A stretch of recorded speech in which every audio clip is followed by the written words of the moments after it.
10 मार्च 2026 को फरियादी अजय शाह निवासी साईनगर ने थाना मोरवा उपस्थित होकर रिपोर्ट कराई कि उनके 15 वर्षीय बेटे पवन शाह का पता नहीं चल रहा है। वो रात्रि 9 बजे ये कहकर निकला था कि वो एक कार्यक्रम में जा रहा है। उसके पश्चात वो घर नहीं लौटा और उसका फोन भी स्विच ऑफ आ रहा था।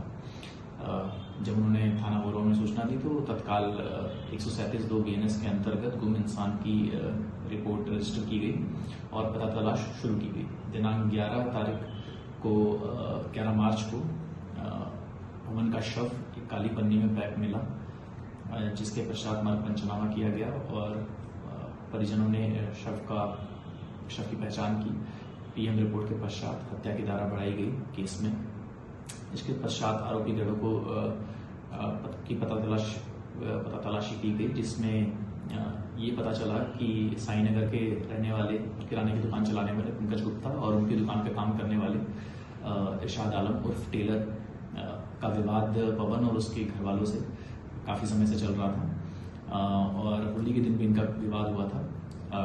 तो इरशाद को अभिरक्षा में लिया गया और उसने ये बताया, उस बार अपना बयान बदल रहा था, पर टेक्निकल एविडेंस के बेस पे, उसकी लोकेशन और CDR के बेस पे फिर जब उसने ये बताया कि उसका पवन और उसके घर वालों के साथ विवाद था, वो बार इस चीज़ से वो परेशान हो गया, तो उसने उसकी हत्या की योजना बनाई थी और उसने उसके लिए पवन के विधि विरुद्ध बालक जो दोस्त था उसको 500 रुपये दिए और उसे कहा कि वो कुसवई के पास उसे बाइक पे बैठा के ले आए। जब वो वहाँ उसे लेकर गया तो पहले से ही घात लगा के बैठा हुआ था।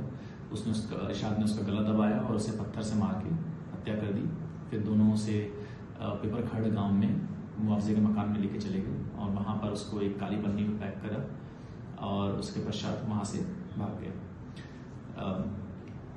CDR और बाकी टेक्निकल एविडेंस से अभी तक इसकी पुष्टि हो रही है। पुलिस ने तत्परता से कार्रवाई करते हुए दोनों आरोपियों व विधि विरुद्ध बालक को अभिरक्षा में लिया और न्यायालय और जुवेनाइल बोर्ड के सामने पेश कर दिया है। और उपरोक्त कार्रवाई के दौरान उपद्रवियों ने कानून व्यवस्था की स्थिति निर्मित करने की कोशिश करी, शासकीय वाहन को हानि भी पहुंचाई और एक आगजनी की घटना भी सामने आई जहां पर एक गाड़ी को जला दिया गया। इन सभी घटनाओं में अपराध पंजीबद्ध करके पृथक से विवेचना की जा रही है और सभी आरोपियों को चिन्हित किया जा रहा है और जो भी सोशल मीडिया पे अफवाह फैला रहा है या स्थिति खराब करने की कोशिश कर रहा है, उसकी लगातार सोशल मीडिया मॉनिटरिंग कर रहे हैं और उनके ऊपर भी स्ट्रिक्ट लीगल एक्शन जो विधि संगत है वो लिया जाएगा।